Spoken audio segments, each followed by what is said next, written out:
మంచిది. దేవుని పరిశుద్ధ నామములో ఈనాటి మరి ఉపవాస దిన కూడిక, శుక్రవారపు ఉపవాస దిన కూడిక కొంత ఆలస్యమైంది. అయినప్పటికీ త్వరగానే మనం ఈనాటి కార్యక్రమాన్ని ముగించుకుందాము. ఈనాటి మన యొక్క ఉపవాస దిన క్రమములో క్రైస్తవుని యొక్క జీవిత విధానము, క్రైస్తవుడు ఎలా ఉండాలని వాక్యము సెలవిస్తుంది. క్రైస్తవుని యొక్క లక్షణాలు ఏంటి, కొన్ని సంగతులను ఈ రాత్రికాల సమయమందు నేర్చుకుందాం. Praise the lord. స్తోత్రం.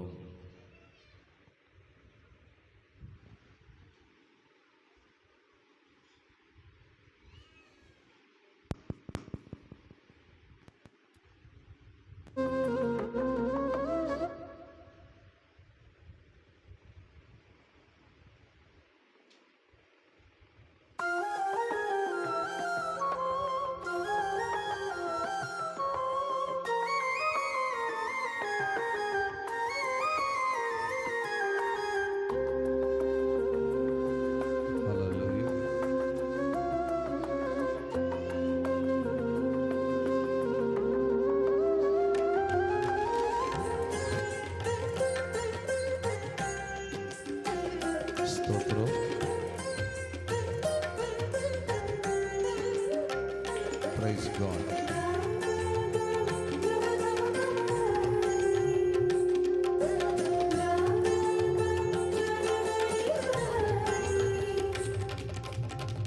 కార్డు వైపు సౌండ్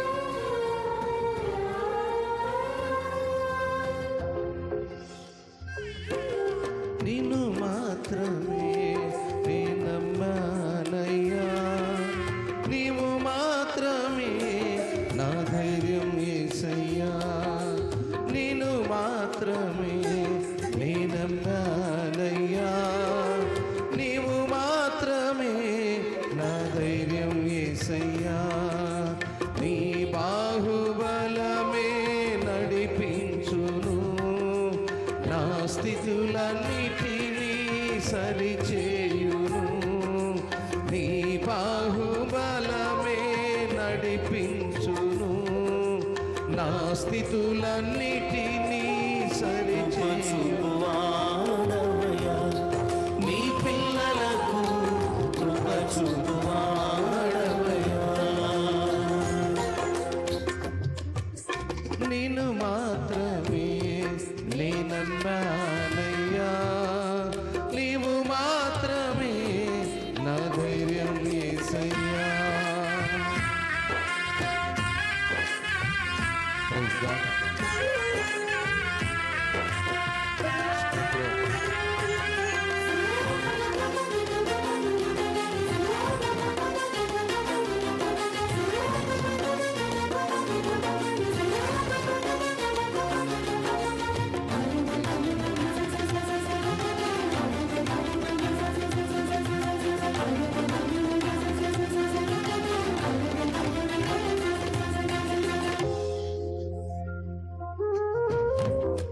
సెలవీయగా కలుగనిదేముంది, వాక్కును పంపగా జరగనిదేముంది,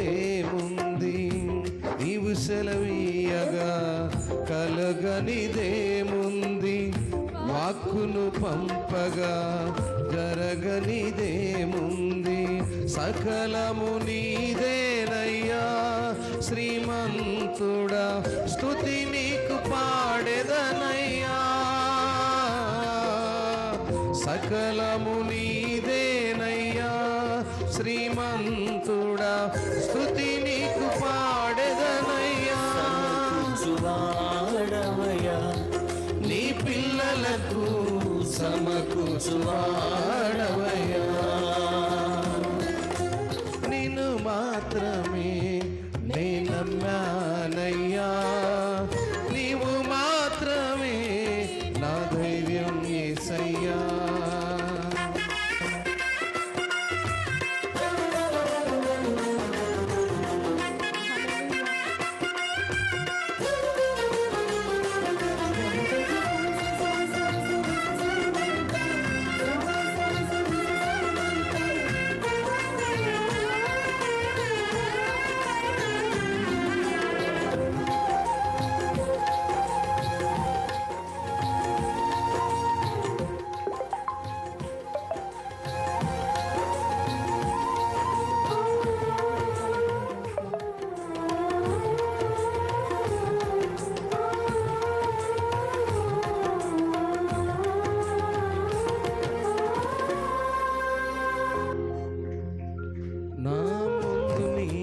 ఉండగా ఎదురొచ్చు వాడెవ్వడు, కార్యము చేయగా అడ్డుపడు వాడెవ్వడు. నా ముందు నీ ఉండగా ఎదురొచ్చు వాడెవ్వడు, కార్యము చేయగా అడ్డుపడు వాడెవ్వడు. యుద్ధము నీదేనయ్యా ఓ శూరుడా, ముందుకు సాగెదనయ్యా. యుద్ధము నీదేనయ్యా ఓ శూరుడా, ముందుకు సాగెదనయ్యా. జయమిచ్చువాడవయ్యా,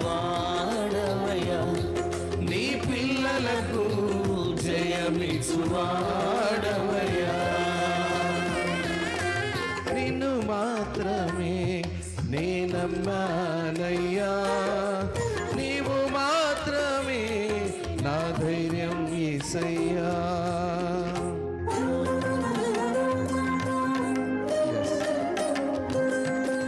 దేవుడు కరుణిస్తే కాదు, నువ్వు శక్తితో నింపినప్పుడు ఓడించువాడు.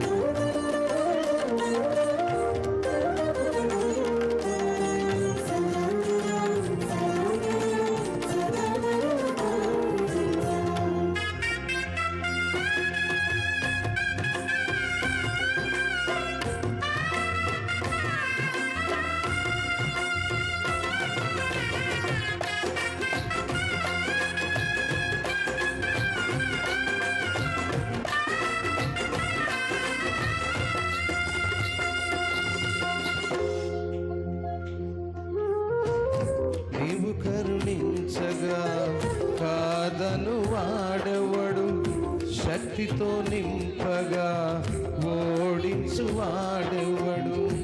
నీవు కరుణించగా కాదను వాడెవడు, శక్తితో నింపగా ఓడించు వాడెవడు. సాయము నీదేనయ్యా సహాయకుడా, నీలో దాగెదనయ్యా. సాయము నీదేనయ్యా సహాయకుడా, నీలో దాగెదనయ్యా. సువాడవయ్యా, నీ పిల్లలకు బలమిచ్చువాడవయ్యా. నిన్ను మాత్రమే నే నమ్మానయ్యా, నీవు మాత్రమే నా ధైర్యం యేసయ్యా. నిన్ను మాత్రమే నే నమ్మానయ్యా, నీవు మాత్రమే నా ధైర్యం యేసయ్యా.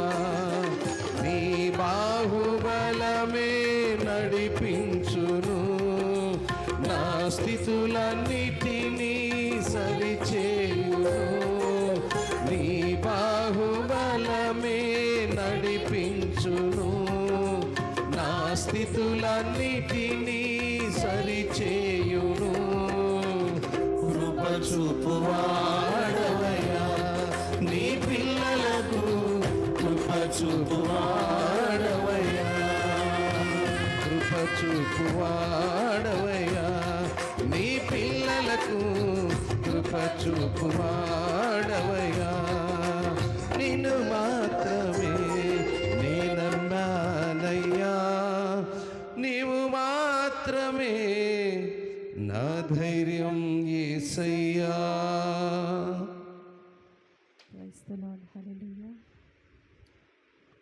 మంచిది.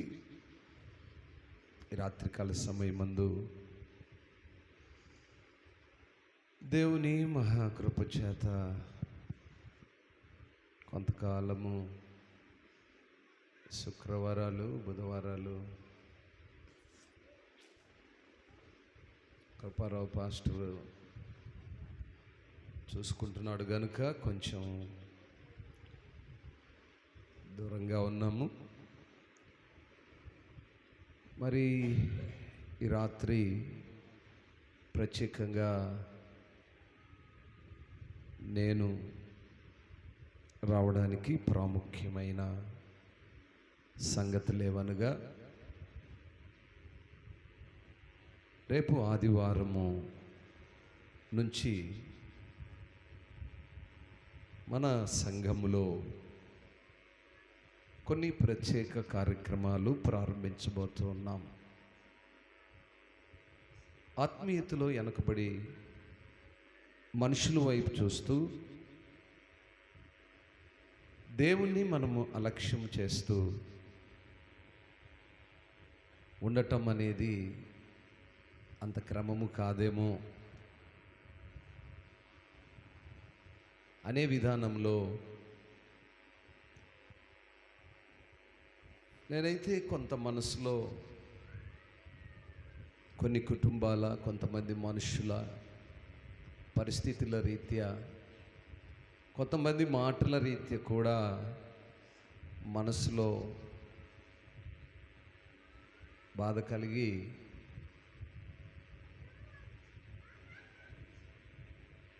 కొంచెము ఒక అడుగు వెనక్కి వేశాను. కానీ మొన్నటి రాత్రి దాదాపుగా మంగళవారము రాత్రి అంతగా నేను నిద్రపోలేదు. వాస్తవానికి నేను నిద్రప్రియుణ్ణి. ఖచ్చితంగా 9 గంటలకే నేను భోంచేసి ఎగ్జాక్ట్లీ భోజనం చేస్తుంటేనే నిద్ర వస్తుంది నాకు. అంత నిద్రప్రియుణ్ణి. పగలు కారు నడుపుతుంటేనే నిద్రపోతుంటాను. ఎప్పుడు? రాత్రి కాదు, పగలే. ఎంత దూర ప్రయాణము? ఇక్కడి నుంచి మార్కాపురం పోయేలోపే. అటువంటి నిద్రప్రియుణ్ణి ఉదయము 6 గంటల వరకు కంటికి కొనుక్కు రాలేదు. కంప్లీట్గా సంఘపు పరిస్థితులు, సంఘపు అవసరతలు, సంఘములో ఉన్నటువంటి బలహీనతలు, వీటన్నిటిని గురించి నేను ఒక స్ట్రక్చర్ తయారు చేస్తూ ఉన్నాను. రాత్రంతా ఒక ప్రోగ్రాం చేస్తూ ఉన్నాను. మనుషుల వైపు చూస్తూ, మనుషుల యొక్క పరిస్థితులను చూస్తూ దేవునికి దూరంగా ఉండటము క్రమము కాదు అనే విధానములో ఈరోజు నేను మీ మధ్యలోనికి మరలా వచ్చాను. ఆదివారం నుంచి గ్రామంలో కొన్ని ప్రత్యేక కార్యక్రమాలు, ఎక్కువగా మనము కలుసుకునేటువంటి కార్యక్రమాలు ప్రారంభించబోతున్నాం. గనుకనే ఈ రాత్రి ఈ ప్రత్యేక ప్రార్థనా కూడిక. ఇందులో ప్రాముఖ్యమైన సంగతులు ఏంటంటే, క్రైస్తవుని జీవితం ఎలా ఉండాలి.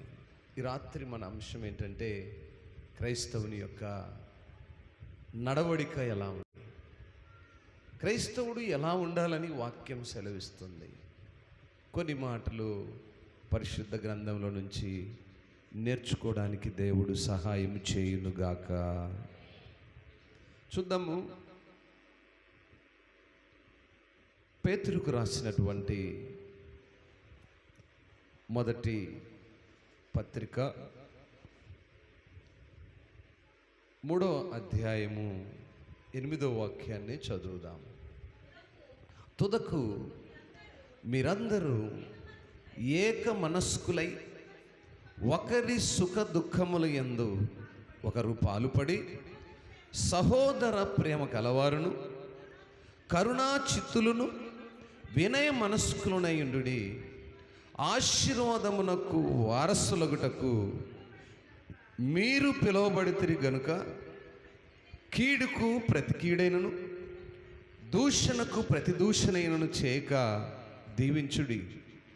జీవమును ప్రేమించి మంచి దినములు చూడగోరువాడు చెడ్డదాన్ని పలుకకుండా తన నాలుకను కపటపు మాటలు చెప్పకుండా తన పెదవులను కాచుకొనవలెను. ఆమేన్. ప్రియులారా, క్రైస్తవుని యొక్క నడవడిక, క్రైస్తవుడంటే ఎలా ఉండాలి, క్రైస్తవుని యొక్క లక్షణాలు ఏంటి, క్రైస్తవుని జీవితం ఎలా ఉండాలని వాక్యం సెలవిస్తుందంటే, మొదట సంఘములో ఏక మనస్సు కలిగిన వారై ఉండాలి. పరిచర్యలో ఏక మనస్సు కలిగిన వారై ఉండాలి. ఒక కుటుంబములో దుఃఖం ఉన్నప్పుడు మిగతా కుటుంబీకులందరూ కూడా ఆ సుఖ దుఃఖముల యందు పాలిభాగస్తులుగా ఉండాలి. సహోదర ప్రేమ కలిగిన వారుగా ఉండాలి. కరుణ కలిగిన వారుగా ఉండాలి. వినయమైన మనస్సు కలిగిన వారుగా ఉండాలి. ఇటువంటివన్నీ క్రైస్తవుల యొక్క నడవడికలో ఒక భాగముగా ఉండాలి. క్రీస్తును ధరించినటువంటి క్రైస్తవ పిల్లలైన వారు వారి ప్రవర్తనలో, వారి యొక్క మాటలలో వినయమైన మనస్సు కలిగిన వారుగా ఉండాలని పేతురు భక్తుడు రాస్తున్నాడు. మన యొక్క ఆధ్యాత్మిక స్థితిలో మన దైనందిన జీవితాన్ని మనం అనుసరిస్తున్నప్పుడు అనుదినము మనం ఏమై ఉంటున్నామంటే,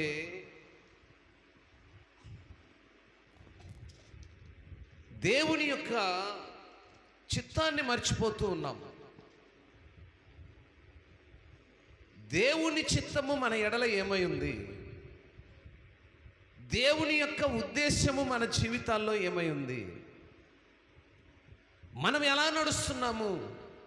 క్రైస్తవుడు ఎలా నడుస్తున్నాడంటే అన్యుణ్ణి అనుసరిస్తున్నాడండి. అన్య ఆలోచనలు, అన్య తలంపులు, అన్యుల కార్యక్రమాలు ఏమాత్రము జరగటానికి వీల్లేదండి. మార్పు చెందిన జీవితాలు కావాలి. నిన్నటి దినమున మరి గురుబాబు యొక్క ఆదరణ కూడిక జరిగింది. చాలా ఆలస్యంగా జరిగింది. సమయం అంతా వృధా చేశారు. ఆ అబ్బాయిని గురించినటువంటి సంగతులు కొన్ని ఈ మధ్య మాకు తెలిసినాయి. నాకైతే చాలా తక్కువ పరిచయం, ఎప్పుడు కలవలేదు. కానీ నిదానంలో తెలిసిన సంగతి ఏంటంటే, ఆ అబ్బాయి కూడా మరి సెంట్ యాన్ స్కూల్లో జైపాల్ తర్వాత మేడం వాళ్ళ స్టూడెంట్ అని, జైపాల్ కంటే ముందు అదే స్కూల్లో చదివాడని ఆ విషయాలు తెలిసి నిన్న కొన్ని సంగతులు మాట్లాడదాం అనుకుంటే, మన వాళ్ళు ఏం చేశారంటే అన్ని ఆచారాల చేత ఆదరణ కలగవలసిన ఆ సంగతులు విడిచేసి అన్ని ఆచారాలకు సమయం ఇచ్చేశారండి. నేను చాలా దుఃఖపడ్డాను, చాలా వేదన పడ్డాను. వాళ్ళను కూడా నేను దాదాపు అరిచాను. దాదాపు గ్రామాల్లో జరుగుతున్నటువంటి పొరపాట్లు ఏంటంటే, అన్యులతో సహవాసాన్ని కలిగి ఉన్నారు క్రైస్తవులండి. కలిగి ఉండి ఏం చేస్తున్నారంటే, క్రైస్తవ ఆచారాలను విడిచి అన్ని ఆచారాలను అనుసరిస్తున్నారు. నేను ప్రేమతో తెలియజేస్తున్న మాట ఏంటంటే, అన్ని ఆచారాలను విడిచిపెట్టండి. క్రైస్తవులు క్రైస్తవులుగానే బ్రతకండి. క్రీస్తు మనకు నేర్పించిన పాఠాలను నేర్చుకోండి. ఆ అన్ని ఆచారాలు ఏంటంటే, అన్యులతో కలిసి వారి కుటుంబాల్లో జరుగుతున్నటువంటి ఆ విడో చేసే క్రమం ఉంటుంది చూశారు, అమ్మాయిని విధవరాలను చేసే క్రమం చాలా దుర్మార్గమైన ఆచారం. అది కారణం ఏంటంటే, అన్యుల కుటుంబాలతో మన వాళ్ళు సహవాసం చేసి అన్యుల వాళ్ళతో నడిచి మన పెద్దలు ఏం చేశారంటే ఆ ఆచారాన్ని అలవాటుగా తీసుకొచ్చేసారు. అవి మానేయాలండి, మానేయాలి, పూర్తిగా మానేయాలి. అన్ని గ్రామాల్లో జరుగుతున్నాయి, కేవలం మన గ్రామాల్లోనే కాదు, ప్రతి గ్రామములు కూడా ఆ ఆచారాన్ని తీసివేయాలి. అది పక్కా హిందూ ఆచారం అండి, పక్కా అన్య ఆచారం, చాలా దుర్మార్గముతో కూడిన ఆచారం. ఆ సిద్ధపాటు ఏంటి, ఆ తీసుకెళ్ళటం ఏంటి, ఆ అలంకారం ఏంటి, అది పాడు చేయటం ఏంటి. అదేంటంటే ఒక ఆయన అంటాడు, అవును సార్, ఇక జీవితంలో ఆ అమ్మాయి అదేంటి ఏమంటారు దాన్ని, ఇలా ఉండదు కనుక ఇప్పుడు ఇలా సిద్ధపరిచి అలా చేస్తారు. ఎవడు చేయమన్నాడు? అసలు చేయటం ఎందుకు, తీసేయడం ఎందుకు? నువ్వు అమ్మాయిని అలా తయారు చేయటం వల్ల కోరికలు పెంచినట్టు అయినది కానీ తీసేసినట్టు ఏమైనా అయిందా? ఏమండి, ఆ అమ్మాయిని జస్ట్ లైక్ పెళ్లి కూతుర్ని చేస్తున్నారండి. చిన్న వయస్సు, అసలే జరిగిందే భయంకరమైన ఊహించని సన్నివేశం. దాన్ని భరిస్తూ అనుభవిస్తున్న ఆ స్థితిలో మరలా ఆ అమ్మాయిని ఒక పెళ్లి వధువుగా తయారు చేసి ఆ అమ్మాయిని అలంకారంతో సిద్ధపరిచి మళ్ళీ ఎక్కడెక్కడికో తీసుకెళ్ళి ఆ భయంకరమైన చెత్త ఆచారాలు చేయకూడదండి. ఆదరణ కావాలి ఆ అమ్మాయికి.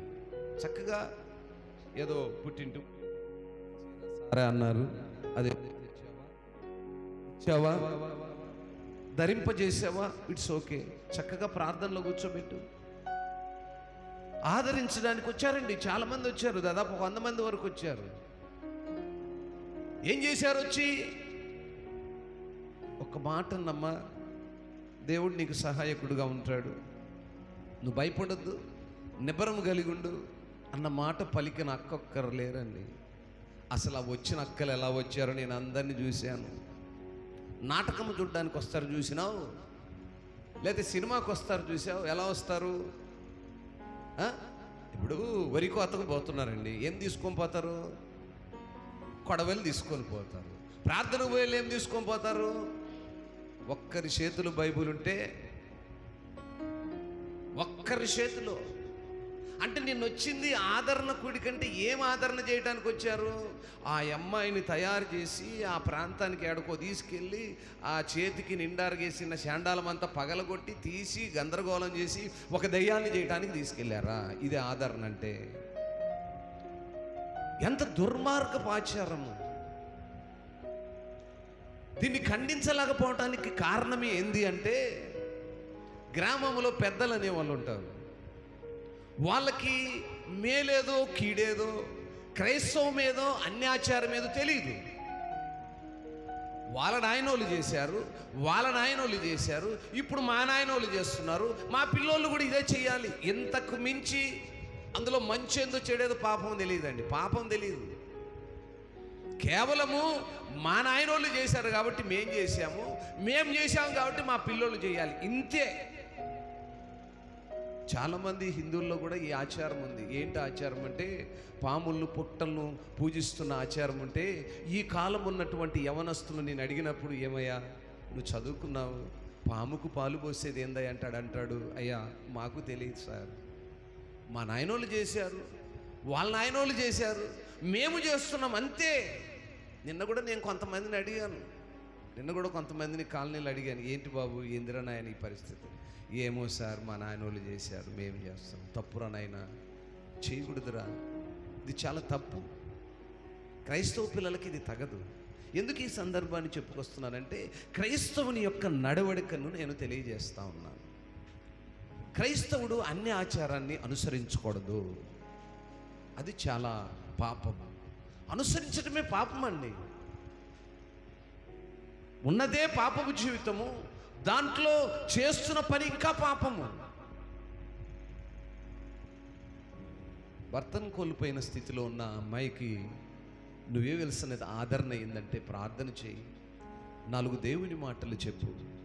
చక్కగా ఆ అబ్బాయి చేసిన కార్యాలు దేవుడు ఎందుకు మరి యవ్వన కాలంలో దేవుని నమ్మి విశ్వసించి మరణించినటువంటి ఆ అబ్బాయి స్థితి ఏంటి, ఆ అబ్బాయిని గురించిన సాక్ష్యం ఏంటి, ఆ అమ్మాయి ముందున్న జీవితం ఏంటి మాట్లాడాలి. ఒక్క మాట లేదండి. మైక్ ఆన్ చేసాము, వెనక నుంచి గోల, ముందు నుంచి గోల. అది ఆదరణ అంటే.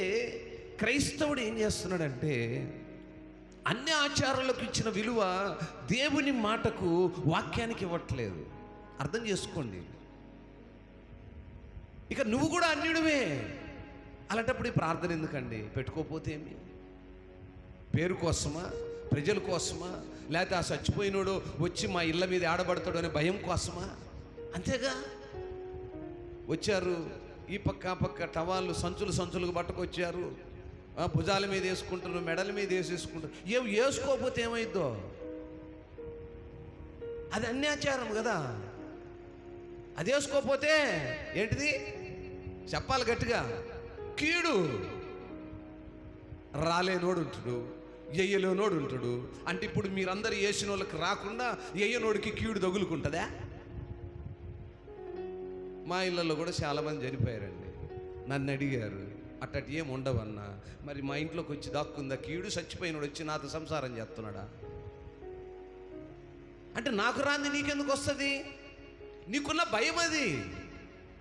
నువ్వు ఆచరిస్తున్న ఆచారం అన్ని ఆచారము, అది క్రైస్తవునికి తగదని వాక్యం చెప్తుంది. నువ్వు దాన్ని పక్కన పెట్టి వినకుండా అన్యులతో సహవాసం చేసి అన్ని ఆచారాన్ని అనుసరిస్తున్నావు. అందుకే వాక్యం సెలవిస్తున్న మాటలు ఏంటంటే, చూడండి ఒక మాట చూద్దాం. ఎఫెసీయులకు రాసిన పత్రిక 4వ అధ్యాయము 17వ వాక్యాన్ని చూద్దాం. కాబట్టి అన్యజనులు నడుచుకున్నట్లు మీరిక మీదన నడుచుకొనవలదని ప్రభునందు సాక్ష్యం ఇచ్చుచున్నాను. వారైతే అంధకారమైన మనసు గలవారై తమ హృదయ కాఠిన్యము వలన తమలోనున్న అజ్ఞానము చేత దేవుని వలన కలుగు జీవముల నుండి వేరుపరచబడిన వారై తమ మనసుకు కలిగిన వ్యర్థతను అనుసరించి వారు నడుస్తున్నారు. వారు చదవండి తర్వాత కూడా, వారు సిగ్గులేని వారై ఉండి నానా విధమైన అపవిత్రతను అత్యాశతో జరిగించుటకు తమ్మును తామే. ఏమండి, అర్థమైందా? నా మాటలు కాదమ్మా, నా ప్రియ దేవుని సంగమ పెద్దలారా, ఈ మైక్ శబ్దం ద్వారా వింటున్న వారులారా, ఆలకించండి. అన్ని ఆచారాలను విడిచిపెట్టండి. క్రైస్తవునికి అది తగదు. వాక్యం అంటున్న మాట ఏంటంటే, అంధకారమైన మనసు కలిగిన వారు చేసే పనులవి, దేవుని ఎరుగని వారు చేసే పనులవి, అజ్ఞానము కలిగిన వారు చేసే పనులవి. క్రైస్తవుడు జ్ఞానము కలిగిన వాడు వాక్యమును అనుసరించాలి. వాక్యం ఏమి నేర్పిస్తుందో ఆ ప్రకారం నడవాలి.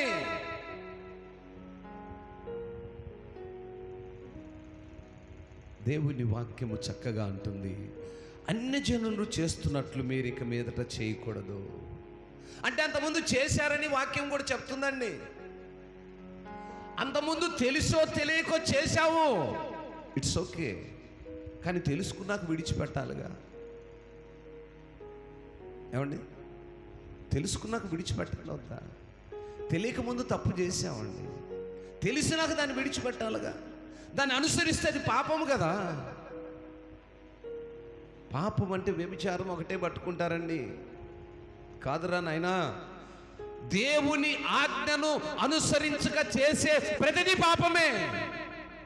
మనుషుడికి అక్కడే తెలుసండి, పాపం అంటే వ్యభిచారమే.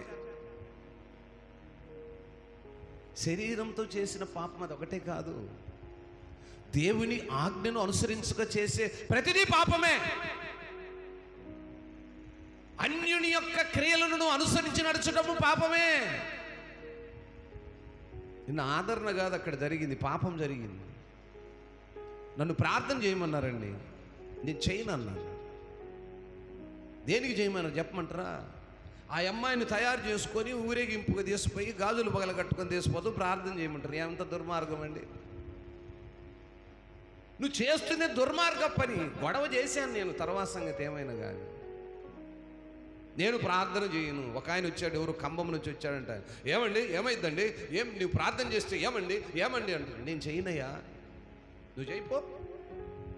ఏమని చేయమంటావు?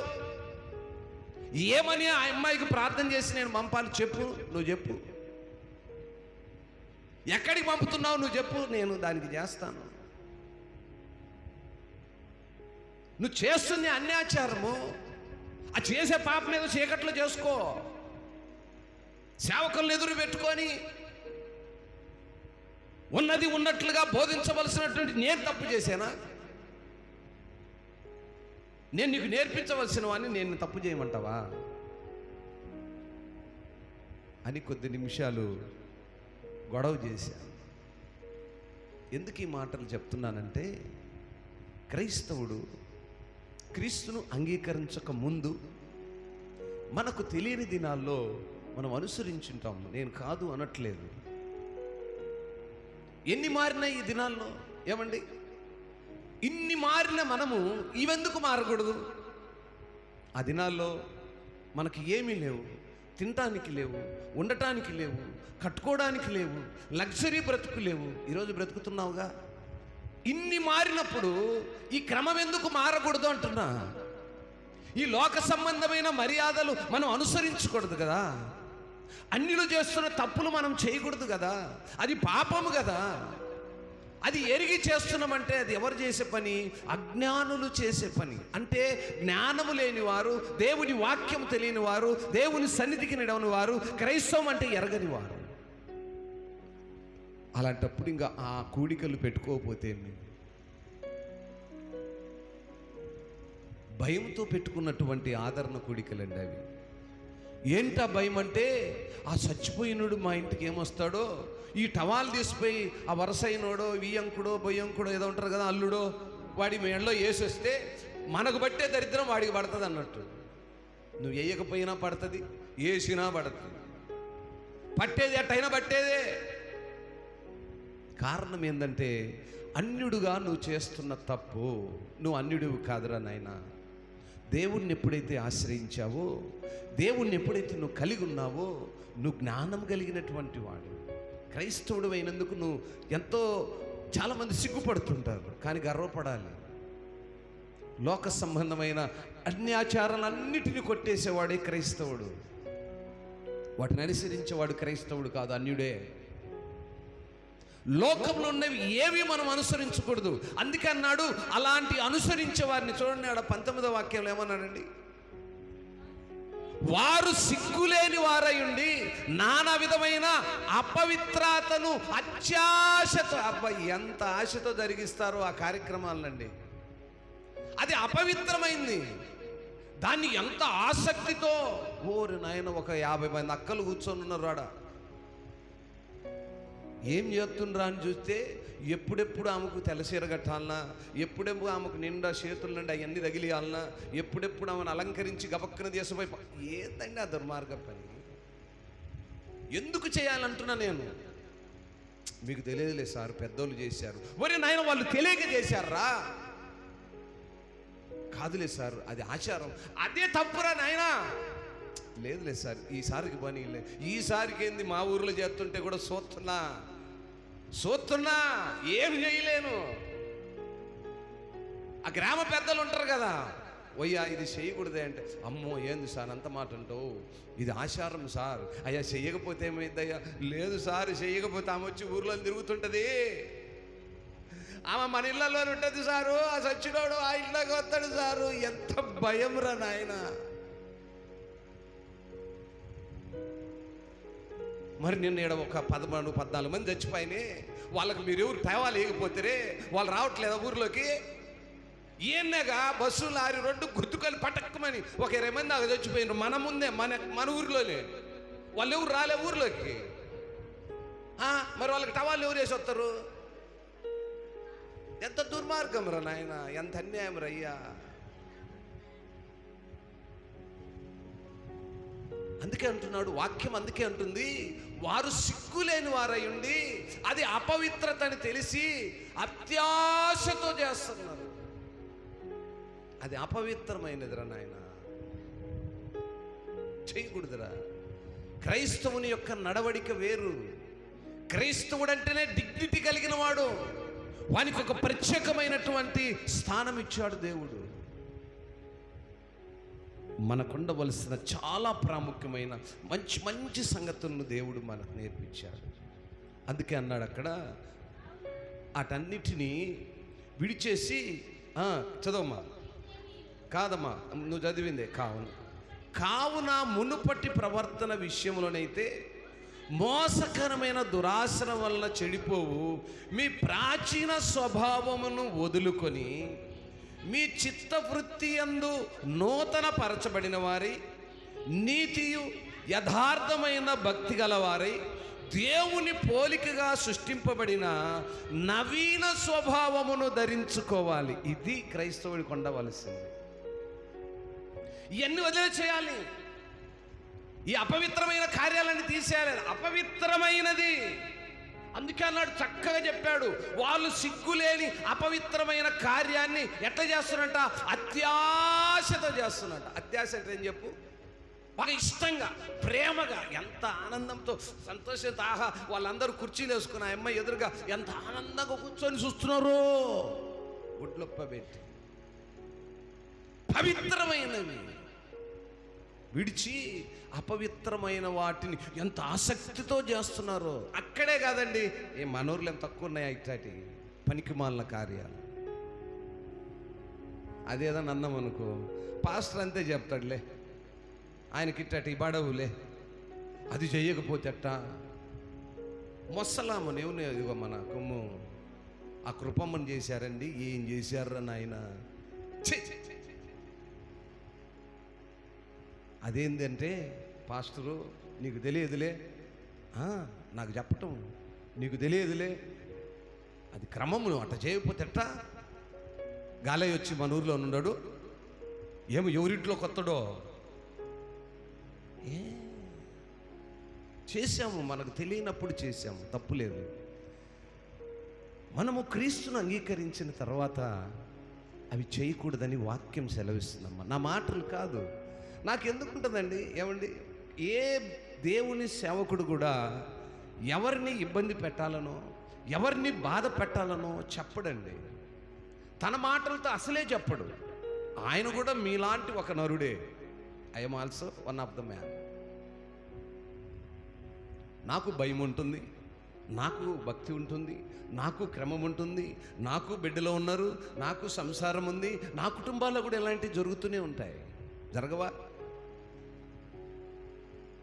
కాబట్టి మనము చదువుకొని నేర్చుకున్న వాళ్ళు చేయకూడదు ఈ పనులు. చదువు లేని పామరులు, జ్ఞానము లేని అన్నులు. అందుకే ఇక్కడ చక్కగా చెప్పాడు, అజ్ఞానులు చేసే పని ఇది, జ్ఞానము లేని వాళ్ళు చేసే పనులు ఇవి, సిగ్గు లేని వారు చేసే పనులు ఇవి. ఎంత మాట అండి! ఈ మాట నేను డైరెక్ట్గా ఉన్నాను ఒప్పుకుంటారా?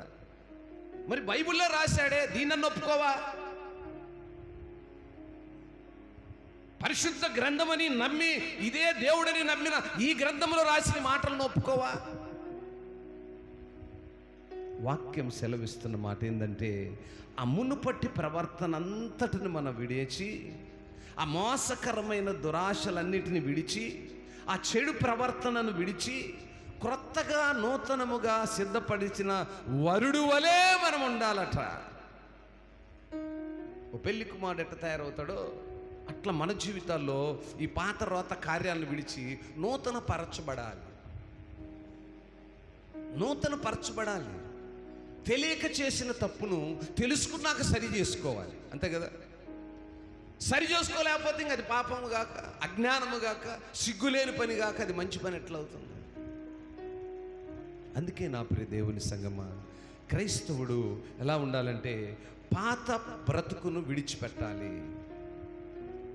తెలిసి తెలియక చేసిన ఎన్నో పొరపాట్లు ఉంటాయండి, ప్రతి మనిషి జీవితంలో ఉంటాయి. మార్పు చెందాలి. ప్రభు దగ్గర అడగాలి, అయ్యా నా జీవితంలో నేను తెలిసి తెలియక ఎన్నో శరీరంతో చేసిన పొరపాట్లు, నా హృదయంతో చేసిన పొరపాట్లు, నేను గ్రహించక చేసిన పొరపాట్లు, వాటిని విడిచి నాకు ఒక నవీన స్వభావమును ధరించేయి.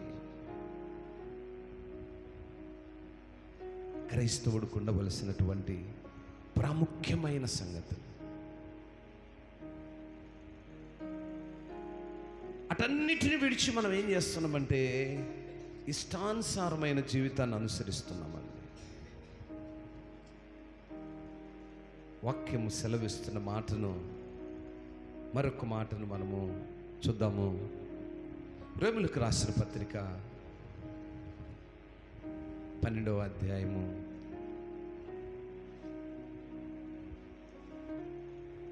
9వ వాక్యాన్ని చూద్దాం. మీ ప్రేమ నిష్కపటమైనదై ఉండవలను, చెడ్డదాన్ని అసహించుకొని మంచిదాన్ని హత్తుకొని ఉండుడి. అమ్మ జాగ్రత్తగానండి. మనిషిలో ప్రేమ ఎలా ఉండాలంటే కపటం లేనిదై ఉండాలి, క్రైస్తవుని ప్రేమ కపటము లేనిదై ఉండాలి. మాటలో ప్రవర్తనలో కపటము కనిపించకూడదు. రెండవది, చెడ్డ విషయాల్ని అసహించుకునే క్రైస్తవునిగా ఉండాలి. రెండవదిగా, మంచిదాన్ని ప్రేమించే క్రైస్తవుడుగా ఉండాలి. మీకు తెలుసో లేదో, హిస్టారికల్గా చరిత్రలోకి వెళితే క్రైస్తవుడు అంటే కపటము లేనివాడు.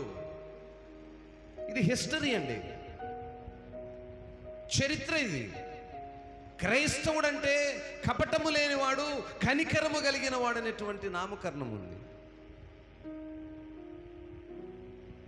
కారణం ఏంటంటే క్రీస్తుని ధరించుకున్నవాడు ప్రేమ కలిగిన వాడుగా ఉంటాడు, కపటము లేని వాడుగా ఉంటాడు, యథార్థవంతుడుగా ఉంటాడు. కనుక చూడండి, బైబిల్లో మనం ఎక్కడ చూసినా క్రీస్తుని అంగీకరించిన ప్రతి వ్యక్తి, ప్రతి ఒక్క భక్తుని యొక్క హిస్టరీ యథార్థవంతుడు, నీతివంతుడు, న్యాయవంతుడు అనేటువంటి నామకరణములు కలిగిన వారుగా ఉంటారు. అవి కేవలము పరిశుద్ధ గ్రంథములే కాకుండా మనుషుల్లో కూడా అనేక మంది అనుసరిస్తున్న వారు ఉంటారు. సహోదర ప్రేమ విషయంలో ఒకని అందొకడు అనురాగము కలిగిన వారై ఉండాలి. ఒకరినొకరు దూషించుకునేవారుగా, ఒకరినొకరు పగలు ద్వేషాలు పెంచుకునేవారుగా ఉండకూడదండి.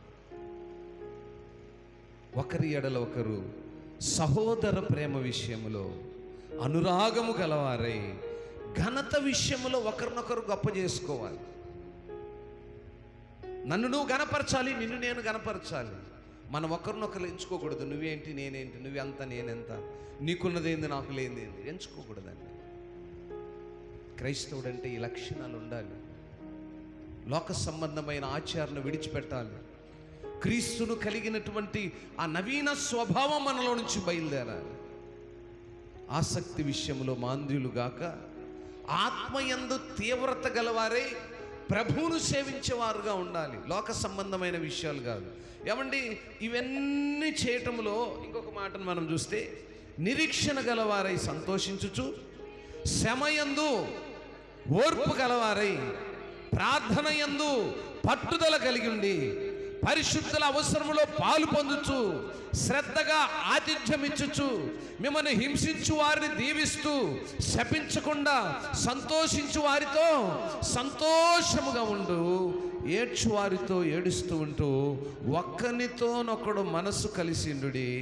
హెచ్చువాటి యందు మనసుంచగా తగ్గువాటి యందు ఆసక్తులయుండి, మీకు మీరే బుద్ధిమంతులని అనుకోవద్దు. ఇంకవన్నీ చదివితే ఈ అధ్యాయం అంతా కూడా చాలా చక్కని మాటలు ఉంటాయి. 18లో అంటాడు, శక్యమైతే మీ చేతనైనంత మటుకు సమస్త మనుషులతో సమాధానముగా ఉండాలి. శక్యమైతే అంటే వీలైతే, అవకాశమైనంత వరకు, సాధ్యమైనంత వరకు ఎలా ఉండాలట? సమాధానముతో ఉండాలి. ప్రతి ఒక్కరితో సమాధానంగా ఉండాలి. ఎప్పుడు చెప్తుంటాను, గోధుమలు ఉంటాయి, గురుగులు ఉంటాయి. ఎక్కడుంటాయి? గ్రామాల్లో ఉంటాయి, సంఘములో ఉంటాయి. కాబట్టి వీలైనంత వరకు ప్రతి ఒక్కరితో సమాధానముతో సర్దుకుపోయే మనసు కావాలి. అదే క్రైస్తవుడు అంటే. క్రీస్తు మనకిచ్చినటువంటి ఆ మంచి మనసు, ఆ మంచి స్వభావము, ఆ మంచి నడవడిక ఏంటంటే ఆయన మనకు నేర్పించింది అదే. వీటన్నిటినీ నేర్చుకున్నట వలన, ఇవన్నీ మీరు కలిగి ఉన్నట వలన మీకు వచ్చే లాభం ఏంటనే విషయాన్ని ఒక మాటలో చెప్తాను. చాలా ఆలస్యమైంది, ఇంకా నేను చెప్పదలుచుకున్న విషయాలు ఇంకా చాలా ఉన్నాయి, కానీ సమయం సరిపోదు కనుక ఒక్క మాటను ప్రత్యేకంగా.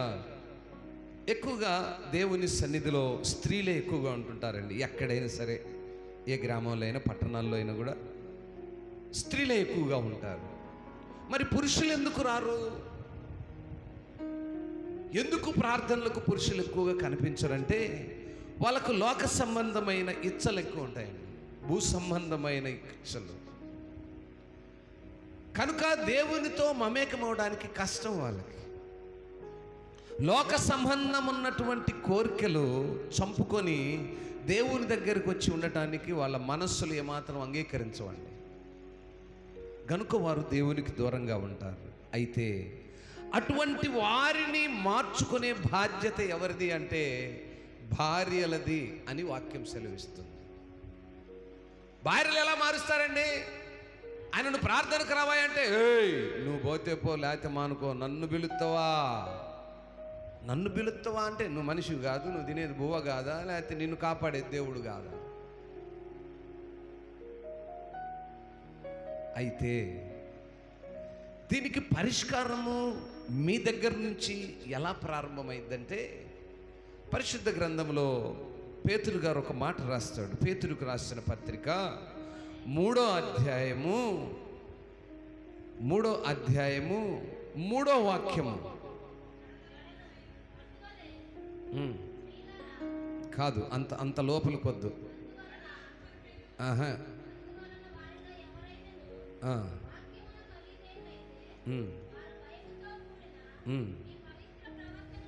మీ పవిత్ర ప్రవర్తన చూచి వాక్యము లేకుండానే తమ భార్యల, భర్తలు కాదు తప్పు చదువుతున్నావు, తమ భార్యల నడవడి వలన, భర్తలు అంటే వాళ్ళు బాగుంటే అప్పుడు వాళ్ళు మీకు నేర్పించేది అయింది, నువ్వు ఎందుకు ఆ పని చేస్తావు?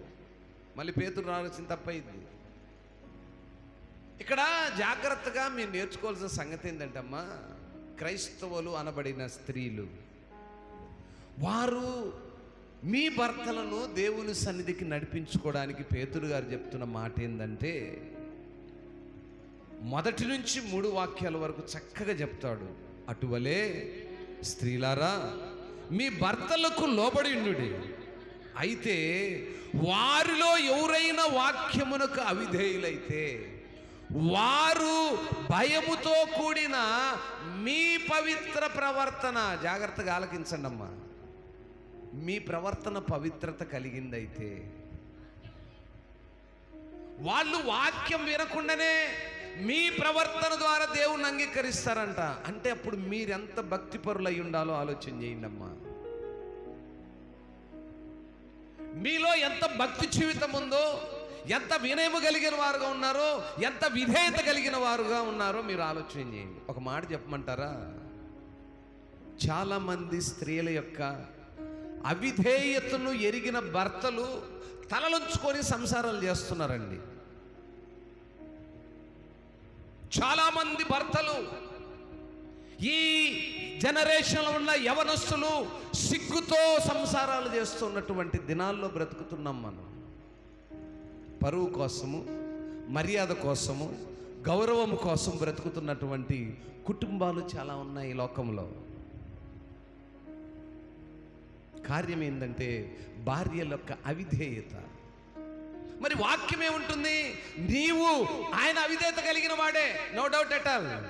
నీ విధేయతను బట్టి, నీ భక్తి జీవితాన్ని బట్టి, ఆయన వాక్యాన్ని చదవకుండానే, దేవుని సన్నిధికి నడవకుండానే నీ భక్తి జీవితాన్ని బట్టి ఆయన దేవుణ్ణి అంగీకరిస్తాడట. స్తోత్రం, హల్లెలూయా, హల్లెలూయా. క్రైస్తవ జీవితం ఇలా ఉండాలి. క్రైస్తవ జీవితం ఇలా ఉండాలి. నేను కూడా కొన్ని దినాలు వెనక్కి వెళ్తే మీలాంటి వాడని, వాస్తవం అండి. లోకంలో ఉన్న ప్రతి ఇచ్చ నాకు ఉంది, నాకు లేని ఏం లేవు దాదాపుగా. నేనేమి భక్తిపరుని, నీతిపరుని, ప్రారంభం నుంచే యేసు ప్రభు పాదాల్లో నుంచి బయటకు వచ్చిన నేను కాదు. లోకంలో ఉన్న ప్రతి ఇచ్చ నాకు ఉండేది. రాశాడు పేతురు గారు, భార్య యొక్క విధేయత, భార్య యొక్క భక్తి జీవితము భర్తను నడిపిస్తుందండి.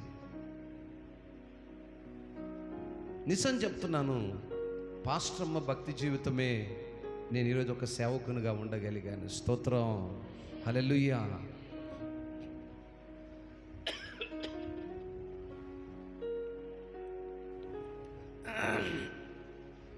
ఇది నిజం.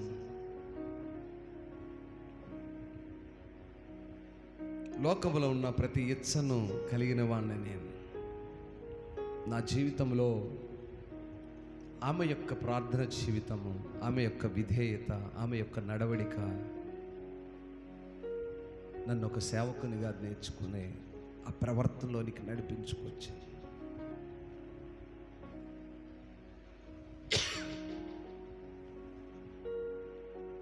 ప్రతి మనుషునికి రక్త మాంసములు శరీరము ఉన్నది కనుక మనుషుడు ఎలా ఉంటాడంటే లోకములున్నే ప్రతి ఇచ్చను ఆస్వాదించాలనే ఉంటాడు.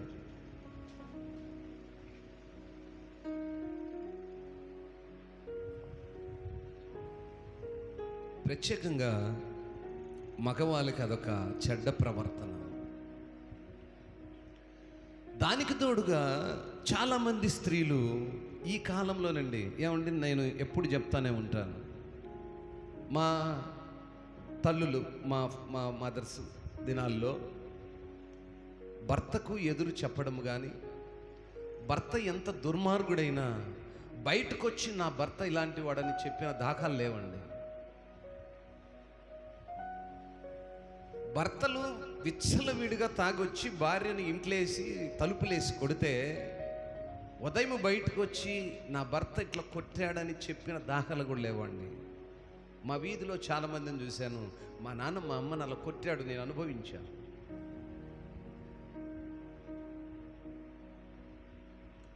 ఈరోజు స్త్రీలు ఎలా ఉన్నారంటే వీళ్ళు పాప జీవితంలో బ్రతుకుతూ భర్తలను దాచుకోవాల్సిన పరిస్థితులు వచ్చారండి. వాక్యానికి కంప్లీట్గా వ్యతిరేకమైపోయేదండి ఈ జనరేషను. ఎక్కడో 100లో 10 ఏళ్ళు దొరుకుతున్నాయి తప్ప 90 ఏళ్ళు అలాగే తయారైపోతుంది. వాక్యము ఇంత చక్కగా చదువుతున్నాము, ఇంత చక్కగా నేర్చుకుంటున్నాము, ఇంత చక్కగా దేవుని సన్నిధికి నడుస్తున్నాము. దేనికి? పాస్టర్ గారు ఇన్నేళ్ళు ప్రయాసపడుతున్నాడు, ఏం మారారు ప్రజలు అన్నట్టుగా వాక్యాన్ని ఇన్నేళ్ళ నుంచి చదువుతున్నాము, ఏమి నేర్చుకుంటున్నాము? వాక్యం అంటుంది కదా చక్కగా, మీరు మీ స్వపురుషులకు లోబడి ఉండి వారిలో ఎవరైనా వాక్యమునకు అవిధేయులైతే వారు భయముతో కూడిన మీ పవిత్ర ప్రవర్తన, పవిత్రమైన భార్య ఎవరైనా ఉంటే మీ పవిత్ర ప్రవర్తన కావాలండి. నేను పవిత్రంగా ఉన్నానంటే సరిపోదు, ఆ పవిత్ర ప్రవర్తన ఎలా ఉండాలంటే అది విధేయత కలిగినదై ఉండాలి, వాక్యమును ఎరిగినదై ఉండాలి, ప్రార్థన జీవితం కలిగినదై ఉండాలి, భక్తి కలిగినటువంటి యవనురాలుగా, యవనుడుగా, గృహిణిగా, స్త్రీగా ఉండాలి. అప్పుడు ఆయన వాక్యం వినకుండానే దేవుణ్ణి అంగీకరిస్తాడంట. కనుక నా ప్రియ దేవుని సంగమా, క్రైస్తవ పిల్లల జీవితాల్లో క్రీస్తును కలిగిన చాలా లక్షణాలు మనకు అవసరం. మన యొక్క అలంకారం అంతా కూడా క్రీస్తును కనపరిచేదిగా ఉండాలి. స్త్రీల అలంకారం, అందుకే ఇందులో స్త్రీని గురించిన అంశాలు చాలా ఉంటాయి, అవన్నీ మీరు తర్వాత చదువుకోండి. మెట్టుకు చెప్పుకొచ్చే మాట ఏంటంటే, క్రైస్తవులైన స్త్రీలు, క్రీస్తును అంగీకరించినటువంటి పురుషులు, క్రైస్తవుడని చెప్పబడుతున్నటువంటి ప్రతి కుటుంబము దేవుని యొక్క వాక్య సంబంధమైన విషయాలను అనుసరించేవారుగా ఉండాలి. లోక సంబంధమైన విషయాలకు ఏమాత్రము తావీయకూడదు.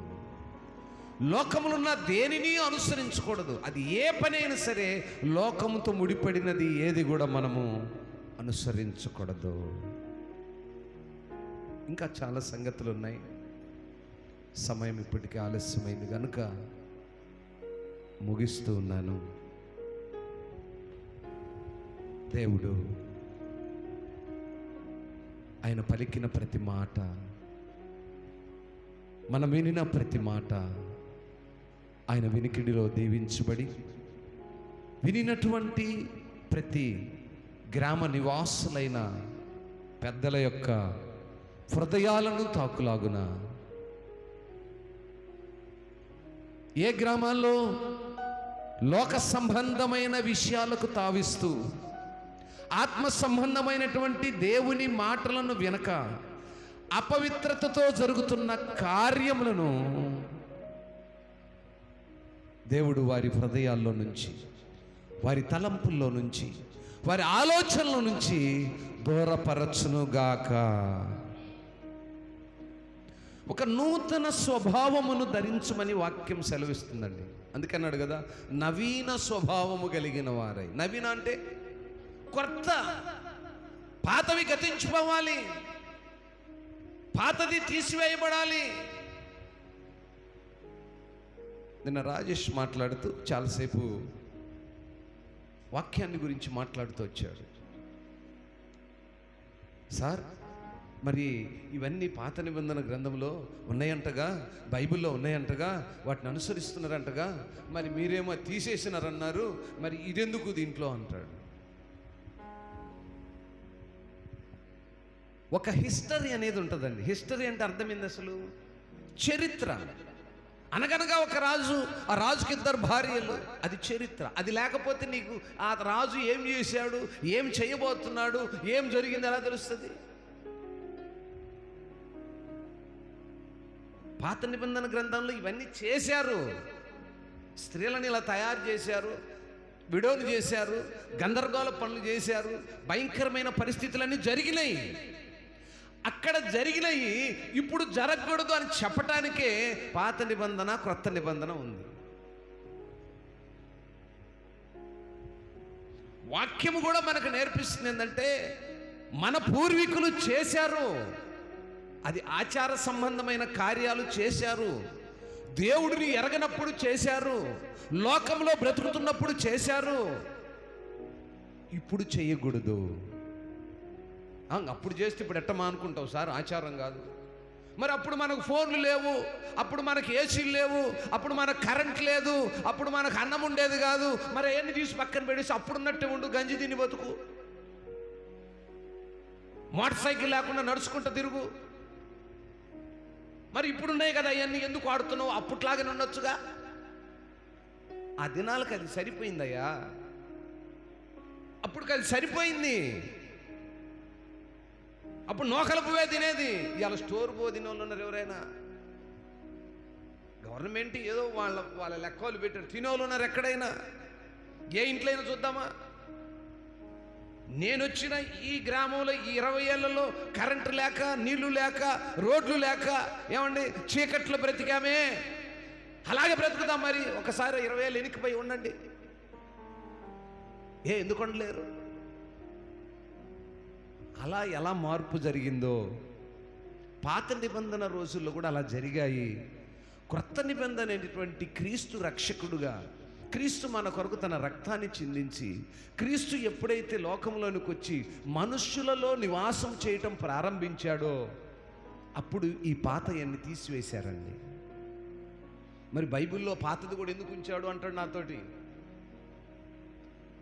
అది తెలియాలంటే ఇది ఉండొద్దు, ఇది లేకపోతే అది ఎట్ట తెలుస్తుంది?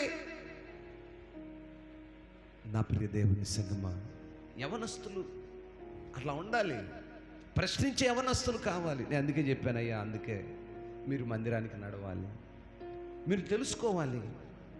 మన నాయనోళ్ళు నడవక తెలుసుకోక వాళ్ళ నాయనోళ్ళు చేసింది ఆచరిస్తున్నారయ్యా. యవనస్తులు మీరు నడవాలయ్యా. మీరు మందిరాలకు నడిస్తే వాక్యం ఏం రాసిందో తెలుసుకుంటే, మీరు వాటిని అనుసరిస్తే ఇటువంటివన్నీ పోతాయి. సార్ నేను ఒక్కడిని ఆపితే ఆగిపోద్ది. ఏదైనా ఒక్కరితోనే ప్రారంభమైందండి, ఆగిపోద్ది. ఎందుకు ఆగదు? ఏమవుతుంది?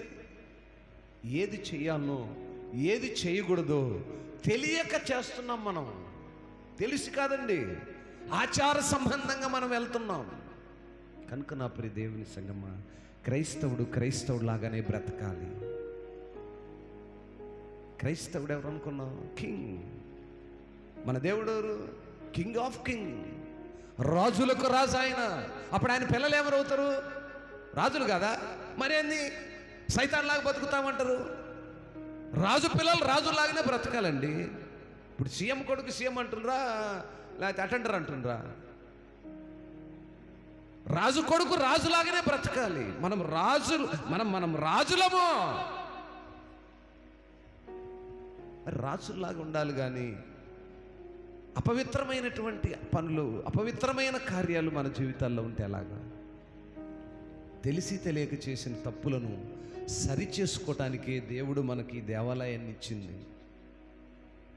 ఈ దేవాలయంలోకి మనం వచ్చినప్పుడు తెలియక చేసిన తప్పులను దేవుని సన్నిధిలో ఒప్పుకొని నవీన స్వభావం ధరించిన వారుగా వెళ్ళటానికే దేవుడు మాలాంటి సేవకులను ఏర్పరచుకొని మాకు ఆయన కొంచెం జ్ఞానాన్ని ఇచ్చి ఆ జ్ఞానాన్ని మీతో పంచుకొని మనమందరము ఆయన యొక్క కృపకు పాత్రులముగా ఉండాలని దేవుని యొక్క ఇచ్చ.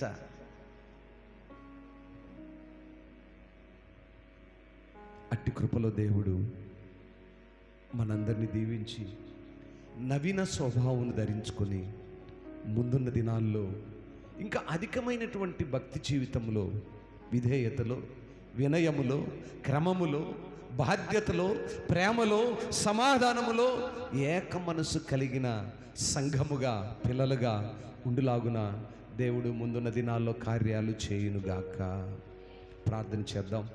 పరిశుద్ధుడా, ప్రేమ కలిగిన తండ్రి, నీ పరిశుద్ధ పాదాలను బట్టి మీకు స్తోత్రాలయ్యా.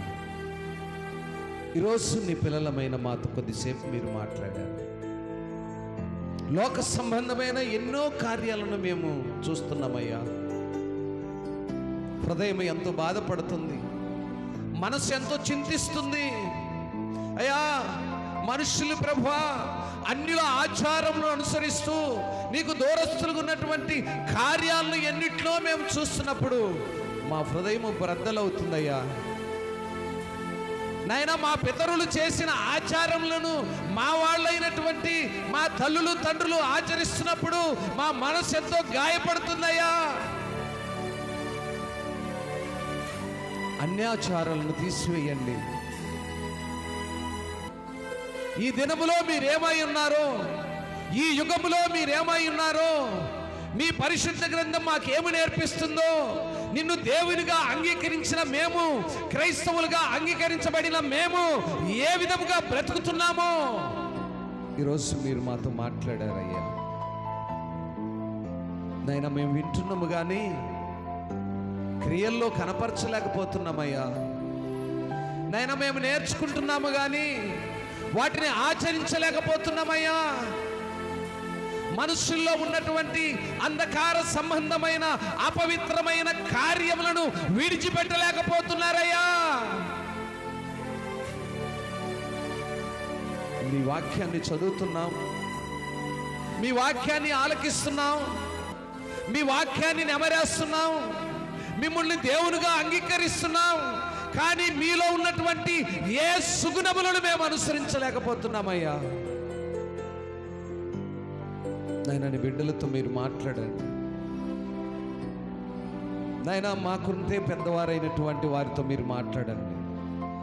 ప్రతి గ్రామాల్లో ఉన్నటువంటి పెద్దలు ప్రభువా లోక సంబంధమైన ఆచారాలను విడిచి ఆత్మ సంబంధమైనటువంటి, పర సంబంధమైనటువంటి నీ యొక్క గ్రంథపు ఆలోచనలు అనుసరించే మనస్సును ప్రతి ఒక్కరికి దయచేయ. బోధకులు బోధించినప్పుడు వారిని వెర్రివాళ్ళ వలె చూస్తున్నటువంటి పెద్దల హృదయాల్లోనికి మీరు చొరబడండి అయ్యా. లోక సంబంధమైన ఇచ్చలను చంపండి అయ్యా. పర సంబంధమైనటువంటి ఆలోచనలు ప్రేరేపించండి నాయనా. ప్రతి ఒక్కరి హృదయంలో మీరు వెళ్ళి వారితో మాట్లాడి నాయనా, పర సంబంధమైన ఆలోచనలు, అన్యుల ఆలోచనలను దూరపరిచి క్రైస్తవ పిల్లలుగా ఉండవలసినటువంటి మార్గాలను నేర్పించండి అయ్యా. స్త్రీలు ప్రభువా అనుకోగలిగిన వారై, స్వస్థ బుద్ధి కలిగిన వారై, హృదయంలో చెడుతనములను విసర్జించిన వారై నాయనా, వారి యొక్క నడవడికను బట్టి, వారి ప్రవర్తనను బట్టి, వారి భక్తి జీవితం బట్టి, భర్త లోక సంబంధంలో నివసించువాడైన భార్యలు ఉన్నటువంటి క్రియలు, ఆత్మ సంబంధమైన ప్రార్థన జీవితాన్ని బట్టి తన యొక్క జీవితాలను మార్చుకొని నీ సన్నిధికి నడిచేవాడుగా ఉండే కృపను ఈరోజు అనేక మంది స్త్రీలకు మీరు నేర్పించినందుకు వందనాలయ్యా. నాయనా, ఈ రాత్రి ప్రార్థిస్తున్నాం నాయనా, తెలిసి తెలియక చేసిన పొరపాట్లను పిల్లలను క్షమించి దేవుడవు గనుక ప్రభువా క్షమించండి, హక్కున చేర్చుకోండి. ప్రేమతో నాయన వారి యొక్క కుటుంబాలను సరిచేసుకునేవారుగా ఉంచండి నాయన. మీ వాక్యం సెలవిస్తున్నది, జ్ఞానము కలిగినటువంటి స్త్రీ తన గృహాన్ని కట్టుకుంటుంది అని. గుణవతి అయినటువంటి స్త్రీ తన భర్తకు విలువను ఘనతను తెస్తుంది అని. అటువంటి స్త్రీ నగరములలో విలువ కలిగినదిగా ఘనత కలిగినదిగా ఉంటుందని నీ వాక్యం సెలవిస్తుంది. అటువంటి స్త్రీని ఆమె యొక్క కుమార్తెలు కొనియాడదరని సెలవిస్తుంది. ఆయన కుమారులు, ఆమె కుమారులు ఆ స్త్రీని కొనియాడదరని సెలవిస్తుంది. అట్టి వినేము కలిగినటువంటి స్త్రీలుగా, ఘనత కలిగినటువంటి స్త్రీలుగా, భర్తకు విలువలు తెచ్చేటువంటి స్త్రీలుగా నాయన పిల్లలను లేవనెత్తండి. ఎంతోమంది ప్రభువా త్రోవ తప్పి ఉన్నారు, మార్గాలను సరిచేయండి నాయన. ఈ మైక్ శబ్దం ద్వారాను, యూట్యూబ్ ఛానల్ ద్వారాను నాయన కుటుంబాలు చెదిరిపోయి నాయన భర్తలు భార్యలు వేరు చేయబడి నాయన లోక సంబంధమైన ఇచ్చల చేత, ప్రేమ లేక, సమాధానం లేక, ఐక్యత లేక, భూ సంబంధమైన ఇచ్చల చేత, శరీర సంబంధమైన కోరికల చేత మీకు దూరస్తులుగున్న ప్రతి కుటుంబాన్ని మీరు కట్టండి. నా గ్రామాన్ని జ్ఞాపకం చేసుకో, చెదరిపోయిన కుటుంబాలను సరిచేయండి, చెదరిపోయిన నాయనా గుంపును సరిచేయండి. మనసులలో నాయనా భూ సంబంధమైనటువంటి కోరికల చేత చెదరపై నీకు దూరమైనటువంటి పిల్లలను నీ సన్నిధిలో చేర్పించండి. ప్రేమకు, సమాధానానికి నిలవరమైనటువంటి నీ సన్నిధిలో ఉంచండి. ఈ రాత్రికాల సమయంలో ఈ మాటల ద్వారా ఎంతమంది అయితే హెచ్చరించబడ్డారో, నీ మాటలు ఎంతమంది హృదయాలు తెరవబడినాయో, అట్టి వారందరినీ మీరు తాకండి, ముట్టండి. వారు కోల్పోయినటువంటిది ఏంటో ఎరిగి నీకిష్టలుగా నీ సన్నిధిలో చేర్చబడి కన్నీటితో నాయనా నీ పాదములను ముట్టి, నీ పాదములు తాకి వారి అజ్ఞానమంతటినీ దూరపరిచి జ్ఞానము కలిగిన పిల్లలుగా ఎత్తి పట్టుకోమని ఈ రాత్రికాల సమయంలో నాతో మాతో మాట్లాడిన ఈ శ్రేష్టమైన సంగతులను బట్టి మీకే ఘనత, మహిమ, ప్రభావాలు ఆరోపిస్తూ నాయనా ఇదిగో రానున్నటువంటి దినాల్లో ఇంకా అధికమైనటువంటి పరిచర్యను విస్తరించడానికి ఒక ప్రణాళికను నీ దాసునికి మీరు ఇచ్చినందుకై వందనాలు. నీ చిత్తమైతే వాటిని ఆచరించడానికి, వాటిలో ముందు కొనసాగటానికి గ్రామములు నివసిస్తున్న ప్రతి ఒక్కరికి అట్టి మనస్సును, అట్టి తలంపును, అట్టి నాయనా సేవకుని యొక్క మాటకు విధేయత కలిగి నడుచుకునే పిల్లలుగా ఉంచమని ముందున్న సమయం అంతటిని మీ చేతులకు అప్పగిస్తూ మా ప్రభు, మా రక్షకుడు యేసయ్య ఘనమైన నామములో ప్రార్థించి అడిగి వేడుకొంటున్నాము తండ్రి. ఆమేన్, ఆమేన్.